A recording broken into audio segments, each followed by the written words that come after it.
Swayam Prabha. Digital India. Educated India.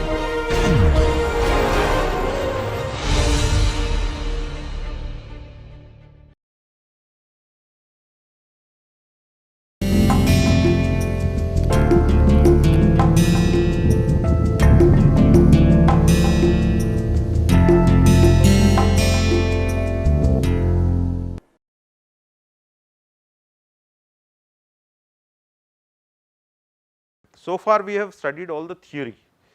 So now we will do a very simple analysis of how this carburetor works and how do we control different air fuel ratios. Can we really find out what is the air fuel ratio, or can, if we are asked to design the carburetor for a particular application, can we do that? Okay. So just with very simple mathematical analysis, we will try to understand how we can do that.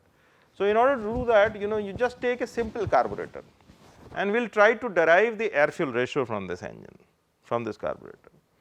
So the simple carburetor, there is a float, there is a float chamber, and of course there is a stainer, and there is a needle valve, and from here the fuel is picked up, there is this fuel metering orifice here, and then the level is this lower level BB, that is the fuel level, and this nozzle that is going in is a z distance away from this level. So the fuel is always below the tip, okay, you do not want it to spill out, and the air is coming. So we take some section A, and this is the throttle valve, this is the throttle valve which is downstream, and the upstream what you have is a choke, okay. So this is the venturi, and this is located in the throat of the venturi. So can we do a simple analysis for this? Okay. So I will just explain this to you through some calculations and show you that how you can actually look at the air fuel ratio. Say for example, the air is flowing from section AA to section BB, okay. BB is the throat of the venturi, okay. So what you can do, can you really put steady flow energy equation between section AA and BB?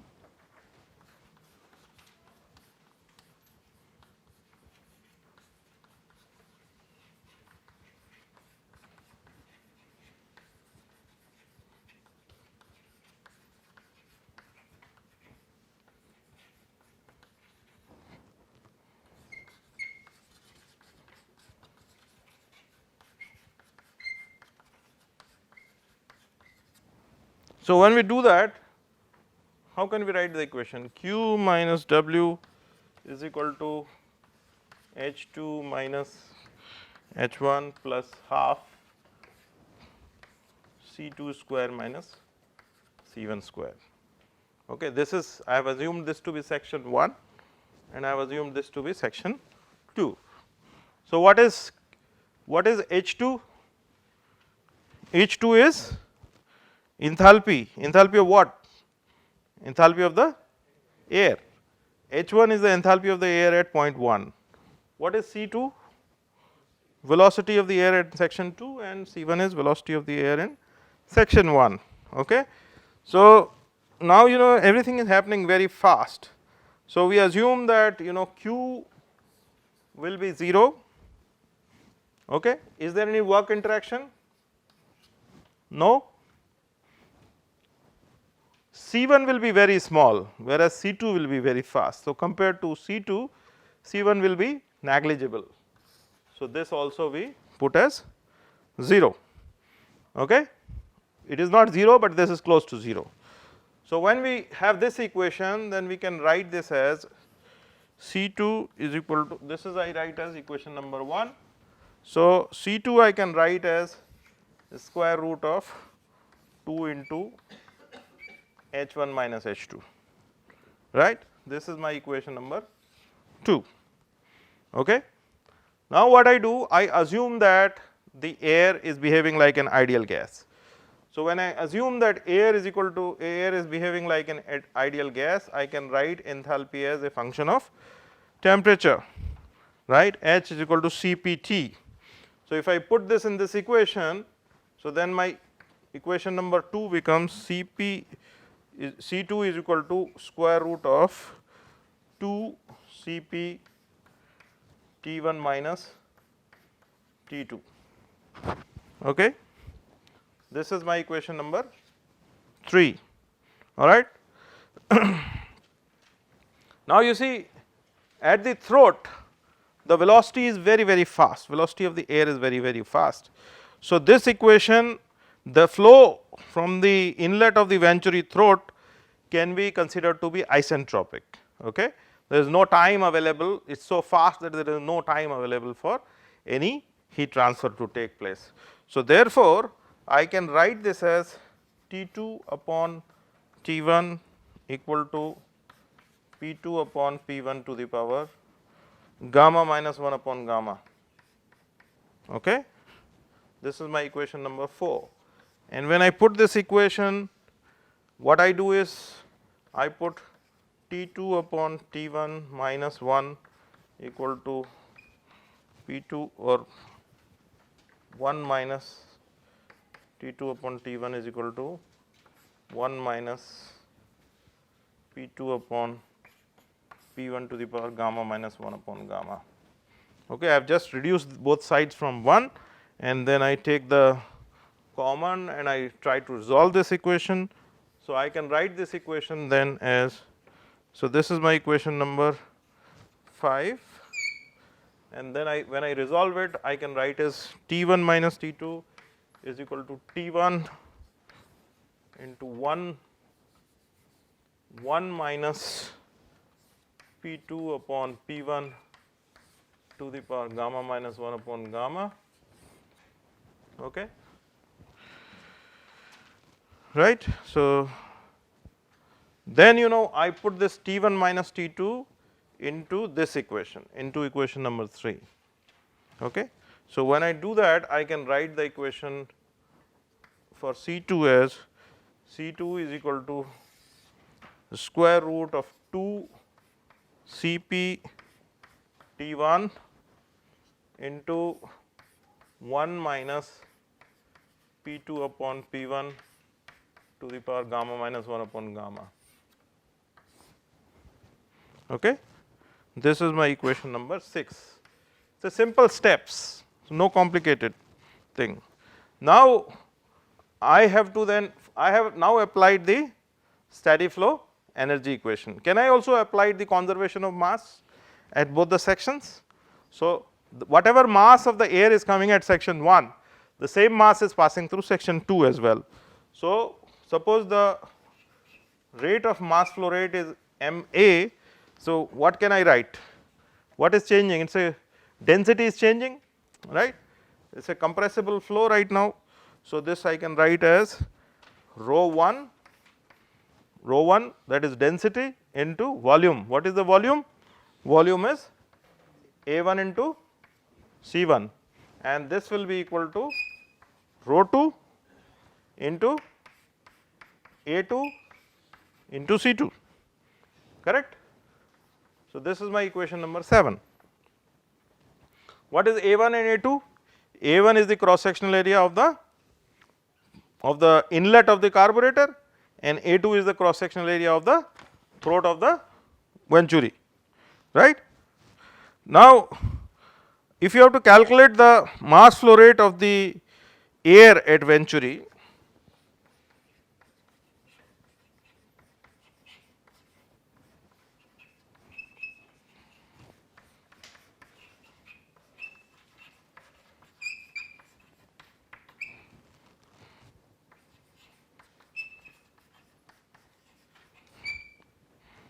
can I write this equation as P1 upon rho 1 to the power gamma, that is equal to P2 upon rho 2 to the power gamma.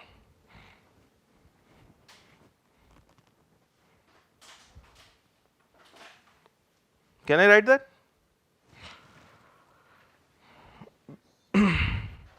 Basically, this is nothing but PV to the power gamma equal to C. Okay. So, based on that I can write this equation. So, this is my equation number 8. Okay. Can I erase this?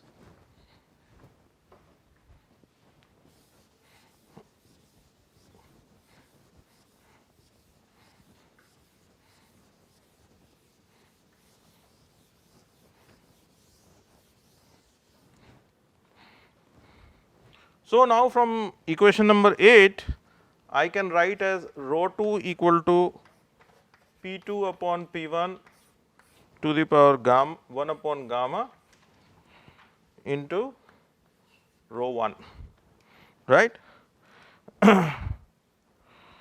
Okay. So, now I come to this mass flow rate. So, mass flow rate equation m a dot, this I can write as, this is what I take this as rho 2 A 2 and C 2. Okay. So, rho 2 is this.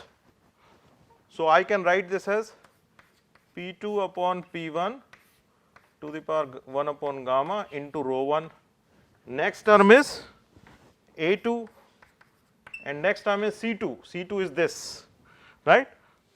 So, I can write this term as square root 2 C P T 1 1 minus P 2 upon P 1 to the power gamma minus 1 upon gamma.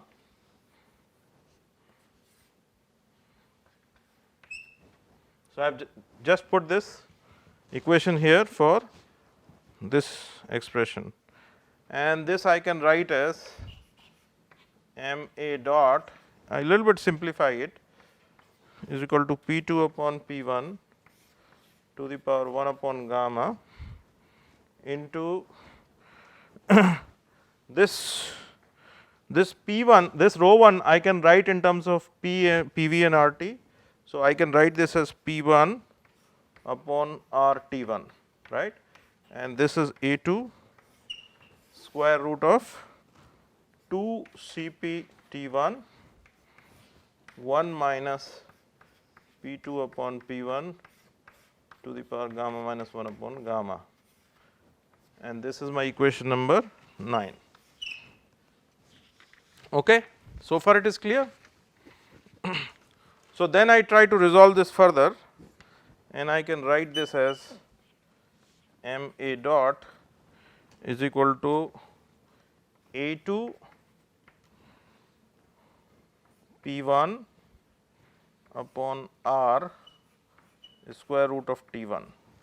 So, this T 1 I have brought out, okay, and then this I write as this thing P 2 by P 1 to the power gamma minus 1, this is here, I take it inside. So, when I take it inside, this is square root here. So, this when I take it in, this will be 2 by gamma.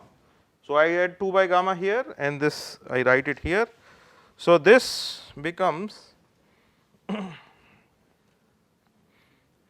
2 C P into P 2 by P 1 to the power 2 upon gamma minus P 2 upon P 1 to the power gamma plus 1 upon gamma. Okay. Please check if I have done everything correctly. P 1, A 2, R, this T 1 comes out, cancels here. So, this becomes square root of T, this whole thing goes inside. So, this is 2 C P is what is left inside, P 2 by P 1 1 by gamma, this becomes 2 by gamma since it is inside the square root, this is gamma minus 1 upon gamma. So, this becomes gamma plus 1 upon gamma because it has been added. Okay. So, now you see this is the expression of mass flow rate of the air.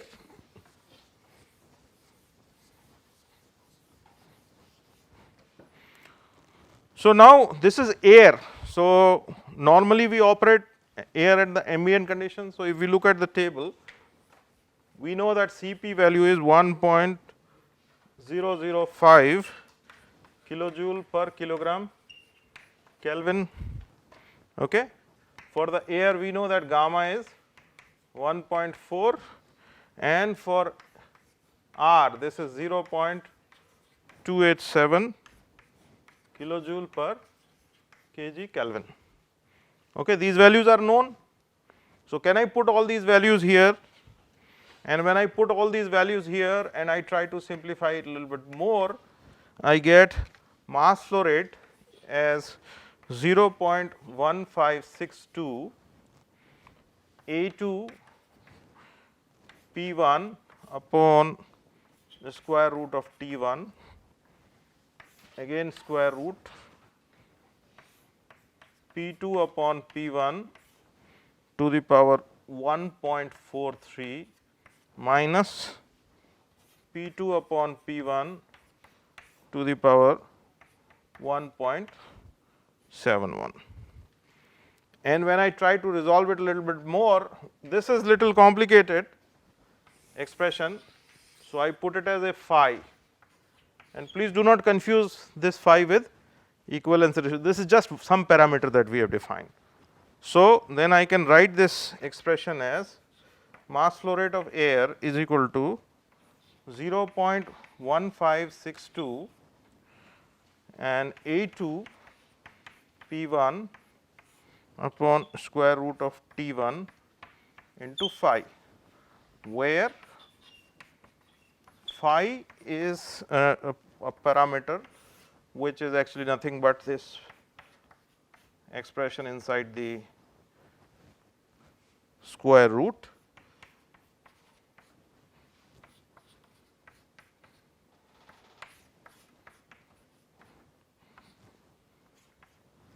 Okay. So, this is my final expression. Okay. So, what does it say? What does it tell me? That the mass flow rate is depending on what is throat area, is depending on what is the intake pressure. So, if I boost my engine, obviously the mass flow rate will increase. If I increase the throat area, that will also affect my mass flow rate of the air, and if I change the temperature of the intake air, that also is going to affect my mass flow rate. Okay. Now, this is theoretical mass flow rate, and we are having this flow through a venturi. So, this will give you only theoretical mass flow rate. So, if you have to find the actual mass flow rate, what do you have to do? It is a flow through a venturi, and there is no expression for coefficient of discharge through a venturi. So, if you want to find out the actual mass flow rate,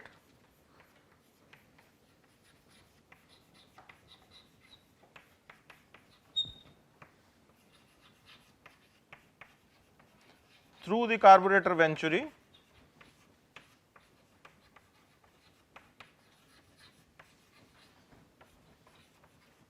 then what will be the expression?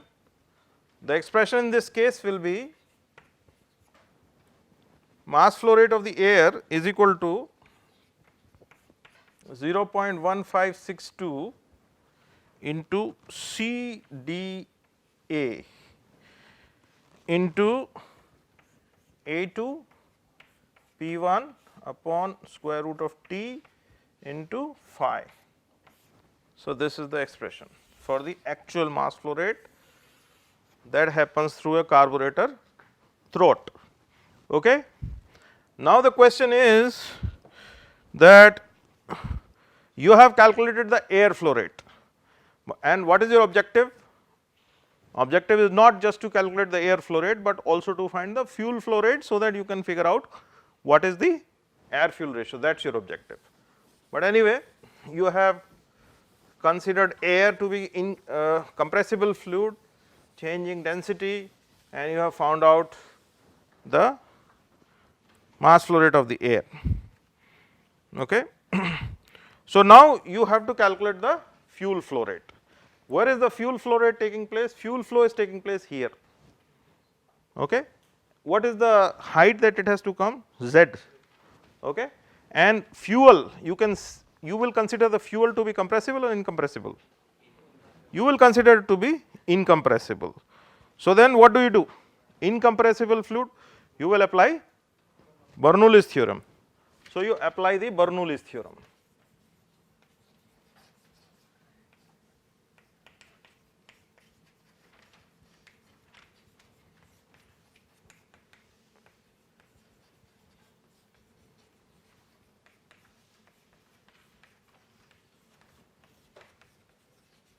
What is Bernoulli's theorem?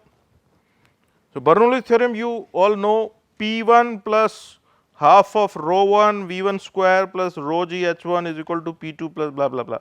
Same thing, whatever you have on the left side that you have on the right side, you apply to this situation. So, when you apply to this situation, this will be P1 upon rho f. Okay.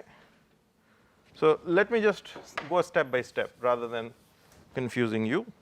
So, let me just write P1 plus half rho V1 rho 1 V1 square, well rho is constant. So, plus rho g H1 is equal to P2 plus half rho V2 square plus rho g H2. Okay. So, rho V1 square, V1 is C1 actually here, and this is C2, right, that is what we have taken, C1 C2 is the expression. So, C1 is negligible, right. So, you just ignore it. Okay.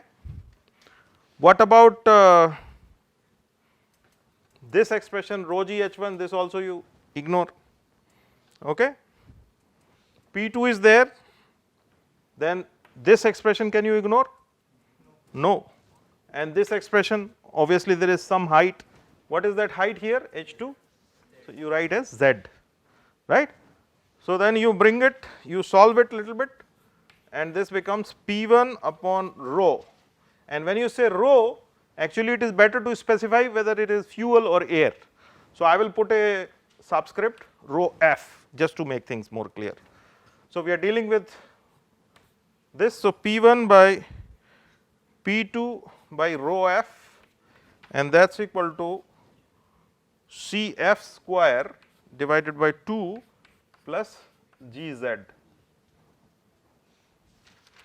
This is not actually Cf, this should be Cf, the velocity of the fuel that is coming out. So, it is not 0, but it is okay. So, this is Cf, all right.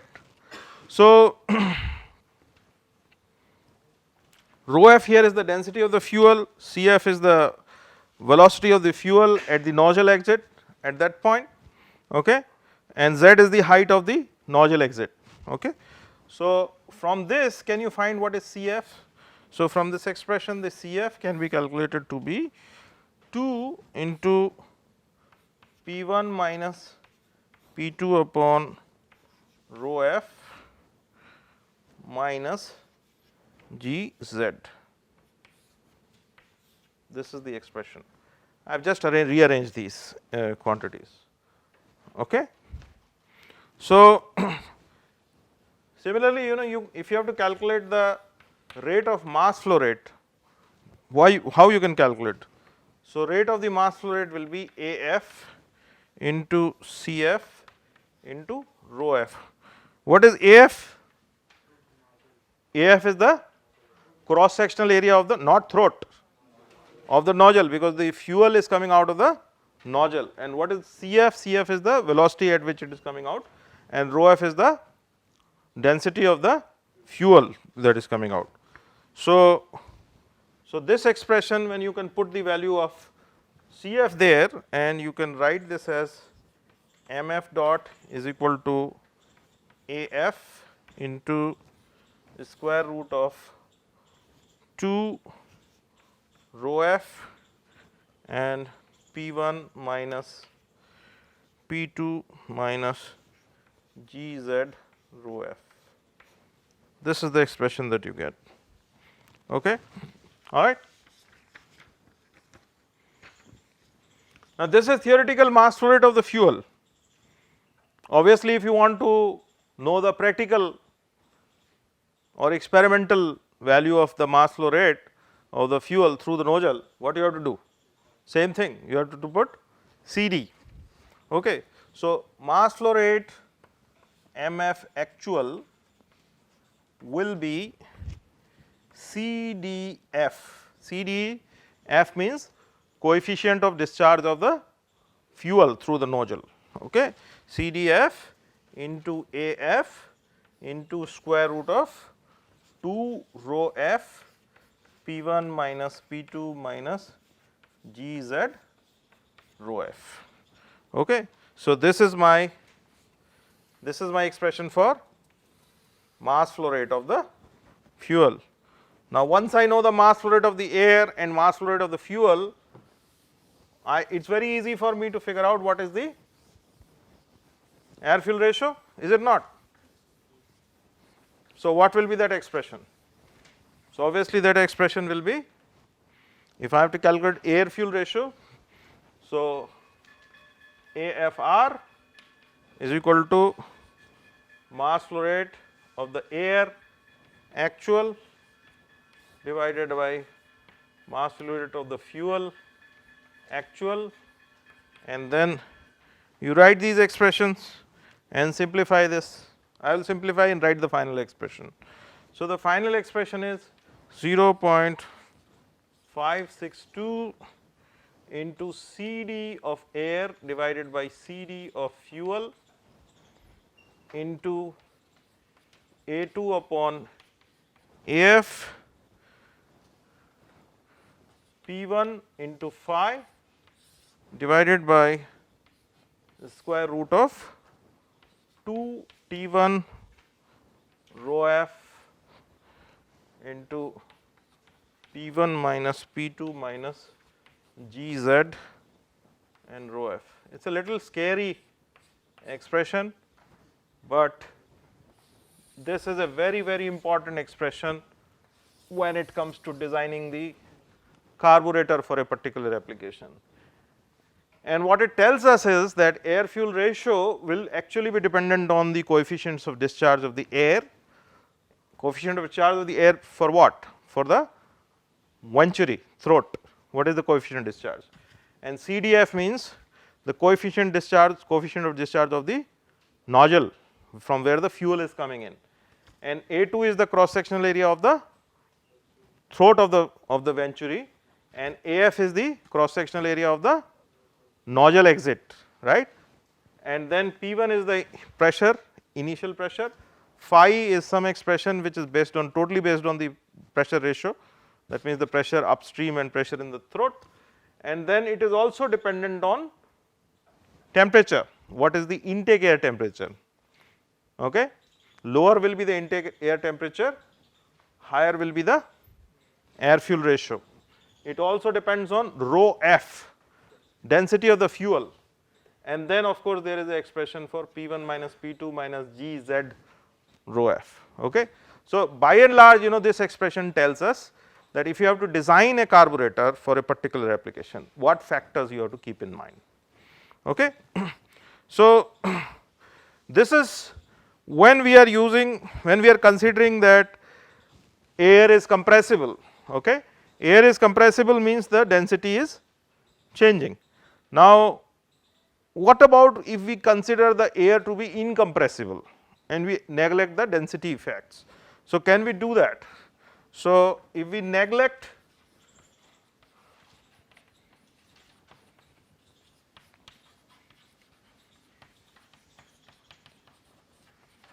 the compressibility of air, then what you can do is you can again go back to that expression and you can write this as P1 upon rho A minus, actually what you can do is you can apply the Bernoulli's equation then.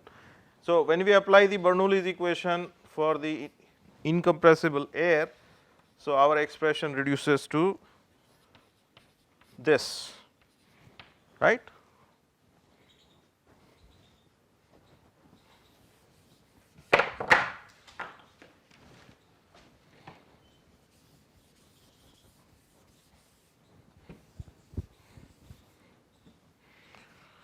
So, from this expression you can figure out what is C2. So, C2 will be the square root of 2 into P1 minus P2 upon rho A. Okay. So, once you have C2 available, you can calculate mass flow rate of the air. So, mass flow rate of air will be A2 C2 into rho A. So, this can then be written as A2 and C2 is this expression square root of 2 and then this rho A, one cancels out here, you get another one here and P1 minus P2. Okay. So, this is your very simple expression for mass flow rate of the air. See how simple it is. When we considered the density effect, the expression was really scary. When we ignored and we said that air we take as incompressible substance, in 3 steps we could get some expression. So, this is the theoretical expression. Now, we want to find out the actual mass flow rate of the air. So, this will be m A actual will in that case be, obviously you will put C D A and then A2 square root of 2 rho A P1 minus P2. Okay. And once you have this, if you have to find then air fuel ratio, that is also quite simple, because then you just have to put the air flow rate divided by the fuel flow rate. So, air fuel rate ratio, when you ignore the compressibility part and take the air as compressible fluid, m A upon m F, and of course, this is an actual condition. So, you can write as actual, and the expression then can be written as, in very simplified form, C D A upon C D F into A2 upon AF square root rho A P1 minus P2 divided by rho F P1 minus P2 minus GZ rho F. This is the expression. Okay. So, if we assume Z, this Z to be negligible or close to 0, very, very small height if you take, if Z is taken to be almost 0, then this expression further simplifies, air fuel ratio expression further simplifies, and then this can be written as C D A upon C D F into A2 upon AF into rho A upon rho F. This is the expression. Okay. So, this is the expression for the air fuel ratio. So, now just to summarize, we have discussed, we have found we have applied the steady flow energy equation and considered the air to be compressible fluid, and then we derived the expression for mass flow rate of the air. Fuel of course is a incompressible liquid. So, by applying the Bernoulli's theorem, we calculated the mass flow rate, and then we could find the air fuel ratio for this case. Okay, that was the first expression. The second expression was that we ignored the compressibility part of the air, we assumed the air to be incompressible substance, and then that simplified our expression. We could get the mass flow rate in 3 steps, mass flow rate of the air, and then you divide mass flow rate of the air with mass flow rate of the fuel, you could get another expression for air fuel ratio, assuming both the fluids to be incompressible. The third case, where we assumed that this Z is close to 0, this really simplified the expression quite a bit. Okay. So, is this clear? So, these calculations are extremely important in deciding or designing the carburetor. So, you see a combustion chamber is an enclosed space. What is a combustion chamber? It is an enclosed space, and what are the components that are enclosing this? So, first is the cylinder, then you have the cylinder head, and then you have the piston which moves. So, combustion chamber volume is varying all the time. So, combustion chamber is an enclosed space inside a combustion engine in which fuel and air mixture is burnt. Okay, the combustion process increases the internal energy of the gas because of the release of the heat due to combustion, which translates into an increase in temperature, pressure and volume. Temperature and pressure increases, which pushes the piston down, and that is why the volume increases depending on what configuration you have. Okay. So, combustion chamber design is extremely important. In reciprocating engines, the cylinder volume is controlled and combustion creates an increase in pressure. And this is a 4-stroke engine. You can see this is a very special kind of engine where the valves are on the side, they are not overhead valves. And this is actual engine, you have put a transparent window, okay. You apply the spark, combustion takes place and it is pushing the piston down. Okay. We are trying to create this facility in IIT Kanpur engine lab, and here this actual process is much faster. So, here you have done high speed photography and played it slow, so that you can understand what is happening. Okay. So, in a continuous flow system such as a gas turbine, okay, this is used in all the jet engines. So, the pressure is controlled and combustion creates an increase in volume. So, here this is a compressor and this compressed air is going into a combustor where you are also injecting the heat and continuous combustion is taking place. Okay. So, this is combustion chamber is this in this case, not the entire thing, only this is the combustion chamber where the heat is being released, and then it is diverted and it passes through a series of turbine blades where it rotates the turbines, and there is a shaft that connects the compressor. So, it is a basically self contained unit in some sense, whatever power is being generated that is used by the compressor, and then this volume has increased quite substantially. So, then you have a nozzle area. So, that nozzle area you increase the velocity, and when you increase the velocity you get thrust, right.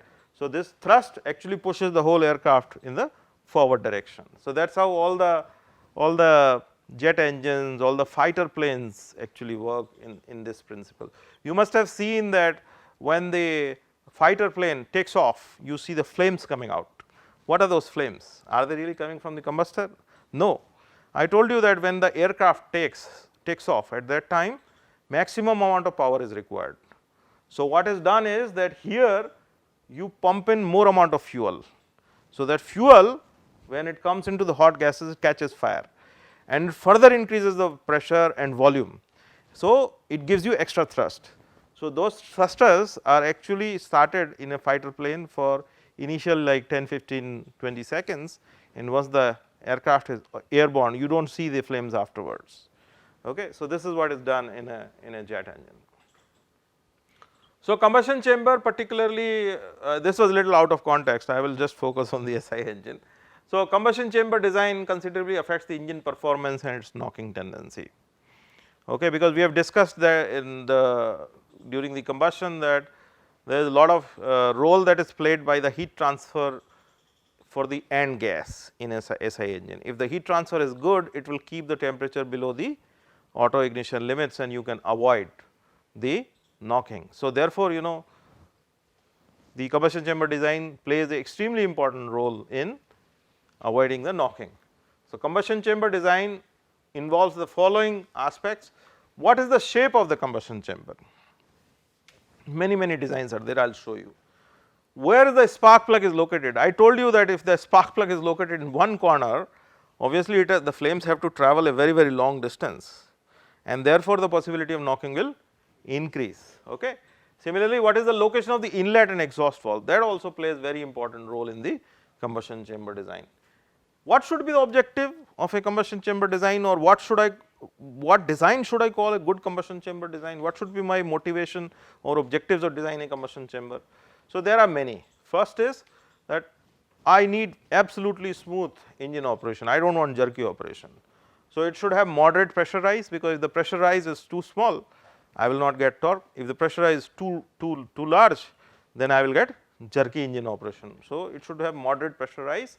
So, and then I would like that maximum pressure should be applied on the piston just after TDC, not at TDC, not before TDC, because if I apply before TDC, my piston is going up, I am forcing it, and I am gas force is acting against it. Even at TDC the same situation will happen. So, combustion chamber design should be such that max P max should always occur after TDC, but not too deep into the power stroke, because if it is too deep into the power stroke, then what will happen, my piston has already moved forward. So, the energy, entire energy will now be released in large volume, and therefore, my torque will be less. Then gradual decrease in the force on the piston during power stroke. So, power stroke when I have P max, maximum forces are there, and then it should gradually reduce. It should not reduce in one go, because otherwise it will give the vibrations, it will give rise to jerky engine operation, and then it should obviously reduce the possibility of knocking. Okay. And how it can reduce the possibility of knocking? By reducing the flame distance travel, and therefore, in most engines you try to locate the spark plug in the center, so that your maximum distance of flame travel is minimum. Okay. And then you avoid the pockets of stagnating charge, you do not want any pocket where charge is just there and it is not doing anything. Cooling of the hot spot. So, if there are any hot spot or areas which can get hot, we should design engine design, combustion chamber design should ensure that they are cooled, there the air motion is significant. Exhaust valve area should have significant airflow, so that it is kept cool. High surface to volume ratio of the combustion chamber actually increases the heat transfer, it reduces the temperature of the last portion of the charge and helps you avoid the knocking. So, wherever you feel that the charge, my flames are going to reach last in the combustion, at that place you try to increase the surface area, because when you increase the surface area, heat transfer will increase. Heat transfer increases means charge will cool and the possibility of knocking will therefore reduce. Okay. But then you should not increase the area so much that heat loss is not desirable. Suppressing knocking is desirable, but increasing the heat loss is not desirable.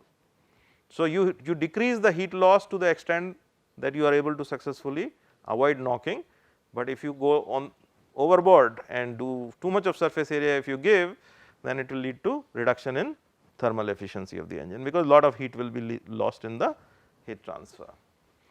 Then so high power output and thermal efficiency is what is expected from the good combustion chamber design. So, you need high degree of turbulence, so that fuel air mixes very well. Then to achieve this you need high flame front velocity. High turbulence is going to increase the flame front velocity. So, high turbulence is desirable, but not too much turbulence, because if you have too much turbulence, then again it will increase the heat transfer. So, turbulence is achieved by inlet flow configuration or providing squish. Squish is the type of in cylinder air motion. The squish is the rapid motion of movement of the gas trapped between the piston and the cylinder head in the bowl or in the dome. So, basically if this is the engine combustion chamber and if this is your, so when this comes to the top, okay, there is a movement of the air inside. So, that is called squish. Okay. So, squish is achieved either in the bowl in piston or with dome shaped cylinder head. So, this is what I have shown you is a bowl in piston, or you have some kind of a dome shaped piston, flat piston, but dome shaped combustion chamber. So, here also you will have squish motion. Okay. So, then you need high volumetric efficiency. Obviously, high volumetric efficiency would mean more power output, more torque output. So, this is achieved by providing ample clearance around the valve heads. Large diameter of valves actually allows more air to be drawn in. If you have constricted passage, small valves, there is a problem, and that is why one reason why you see in most of the engines nowadays one cylinder has 4 valves, because you want to have easy air coming in and easy exhaust going out. That is why you provide 4 valves. Okay. So, large diameter valves are provided, straight passages with minimum pressure drop. If you have too many turns and twirls in the path of the air, obviously it will create problems. So, you would like to have straight passages. Any design that improves the anti-knock characteristics permit the use of high compression ratio, and this results in increased power output and efficiency. So, this is all that you would like to have in a good SI engine combustion chamber. So, let us look at some of the designs. So, first is T head design. As you can see, this is the intake valve, this is the exhaust valve, and here you have the spark plug. Okay. So, what I am showing you is all the historical, I mean some of the historical designs, not all, I mean thousands of types of different combustion chambers were designed, and most of them have faded away because they did not have merit, they had some or the other problem. So, I will show you some of them and I will tell you what is good with them, what is bad with them. Say for example, this is used in early stage of the engine development. Okay. 2 valves on either side, 2 camshafts are required to operate them. This is complicated from manufacturing point of view, and knocking tendency is high because distance of flame travel is up from here to here, very large. Okay. So, this is obviously this is a design which will not be successful in today's times. Okay. This is L head. So, here L head is what I showed you the video, that was also a L head. So, you have intake and exhaust valves here, spark plug located here. So, modification in the T head. So, instead of T you just cut one side, you put both the valves on the other side. 2 valves are present on the same side of the engine and it is operated by a single camshaft. Airflow takes right angle. So, air comes in and then it has to turn. So, this is one big demerit of this, because air turns. So, it is actually not so conducive for air induction. Okay. This results in loss of velocity head as well as in turbulence level. Okay. So, low turbulence level makes the combustion process slow. Okay. This is also another design of L head. The only thing is that here you have done a kind of a dome shaped, okay, semi dome shaped curve cylinder head you have made. This was a very popular design which was done by Ricardo, and Ricardo, as you know, is known as father of IC engines. Okay. So, most part of the combustion chamber is located. So, obviously this is the maximum volume of the combustion chamber, and over the valves and slightly restricted passage in the other parts of the cylinder. So, here you see the very restricted passage. This creates additional turbulence during the compression stroke because the air can come in and very smoothly glide. So, turbulence levels are relatively better. Reduced knock tendency by making the farther side is a quenching space. So, here you see there is a lot of quenching happening, lot of cooling is happening, very small charge is left and large surface area is available, right. So, this last part, although the distance is quite large, but this will be cooled. Relatively high heat transfer because the surface area is large, this leads to reduced knocking tendency. Centrally located spark plug near the exhaust valve leads to reduced flame length compared to other designs. Not ideal, but this was one of the earlier ones. Then you have this I head or overhead valves, that is what we have most of the time. Both valves are located in the cylinder head. Okay. Higher compression ratios can be achieved, and this is what is more popular nowadays. Less surface to volume ratio, therefore low heat losses, less frame travel distance, therefore reduced knocking tendency, larger valves and valvelets, and hence wire a higher volumetric efficiency. This is what is the most successful design. Then you have some F heads, very strange kind of F heads. So, this is a compromise between L head and I head. Okay. One valve in the cylinder and the other valve in the engine block. Inlet and exhaust valves are separately controlled by separate shafts. So, camshafts are more in this case compared to other designs. Okay. So, then there are different combustion chamber designs based on the divided chamber. This is single combustion chamber. Okay.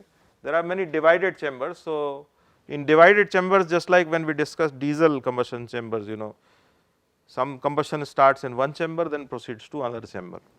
So, ignition occurs in pre-chamber, which is physically separated from the main chamber, connected via one or more orifices or nozzle, just like IDA engines in case of CI engines. Increased pressure inside the pre-chamber as flames develop and forces the gases out into the main chamber as one or more turbulent jets. These jets actually penetrate the main chamber, ignite the unburned mixture in the main chamber, initiating the primary combustion process. And so, therefore, what is the function of the pre-chamber? The function is transformation of initial spark around the spark plug into one or more flame jets that can have substantial surface area that can ignite extremely lean or dilute mixture in a repeatable manner. So, what you are trying to do is, in a small area you are trying to reduce the turbulence so that the flames can develop, and from there you can have multiple holes, nodules, through which the flames can go in different directions, and then it propagates in the main combustion chamber. So, this is what is seen here. You see here, this is torch cell, this is spark plug here, this is the turbulence generating pot, okay. This is the orifice, this is the main combustion chamber. So, when the piston comes up, this cell gets filled with fuel air mixture. When the spark is applied, this cell burns first, and when this cell burns first, it will throw flames into main chamber. So, no separate valves, therefore unscavenged. Function of the pre-chamber cavity is to increase the initial growth of the flame immediately after the spark discharge. So, this will happen here very quickly, because of the flame growth takes place in more turbulent region than the main combustion chamber. So, here you have much more turbulence. So, it will very quickly grow, and then you can come into the main area. Flame jets or jet emerge from a cavity and produce a large initial surface area in the main chamber to start bulk charge compression process. Okay. Pre-chamber system is called turbulent generating spot, which is this one. Drawbacks are, pre-chamber is never scavenged for fresh mixture. So, you will always have lot of residual gases left. So, internal EGR actually increases beyond your control. Okay. So, burnt gas fraction in the unburnt mixture with the pre-chamber is always higher than the burnt gas fraction in unburnt main mixture chamber. So, here you have mixture which will be different, here you will have mixture which will be different. In this part the mixture will have lot of burnt gases, in this part you will have less amount of burnt gases left, relatively less. Okay. Then there is a flame jet ignition. So, here you see there is a spark plug, there is a pre-chamber, there is an injection nozzle here and passages here. So, you are injecting the fuel and applying the spark. So, everything burns here, and then from here this is just like jet, flame jet is coming out into the main chamber. So, mixture in the pre-chamber is enriched by adding extra fuel at the time of spark discharge. So, you already have pre-mixed charge, but you add extra fuel. Fuel is injected directly into the pre-chamber cavity to enrich the mixture, which is overall lean. So, overall the chamber is lean, but here you enrich it, okay. And this is done in addition to the main fuel injection process, which occurs into the fresh charge in the intake system. So, the entire thing you are developing a lean charge, here you are injecting extra fuel, it makes rich. Pre-chamber volume is around 20 to 25% of the clearance volume of the engine. So, then you have some other designs, pre-chamber stratified chamber with pre-chamber scavenging. So, here the scavenging is allowed, okay. There are many other designs. Then there are flame jet ignition. So, you have spark plug, and then jets are coming out. So, one or more small orifices of deep jet penetration and faster burning process. So, number and sizes of the orifice connecting the pre-chamber and the main chamber significantly affect the main combustion chamber burning process. More than one small nozzles direct the burning pre-chamber mixture into the main chamber. So, you have this spark plug and an injector. So, injector will put some spray which will be burning and going into the main chamber. Fast burning of the lean main chamber charge happens because the enriched flame come out of the pre-chamber. Pre-chamber volume is very small in this case, only 2 to 3%. So, even if there is more residual gas, it does not make too much of a difference. Okay. So, large flame jet large orifices give lower jet velocity, penetration into main chamber is low, therefore, it leads to slower burning, and pre-chamber volume in this case is 5 to 12% of the clearance volume. Okay. So, I think I will stop here. Yeah, I'll discuss the combustion chamber of CI engine in the next class. Okay. Thank you.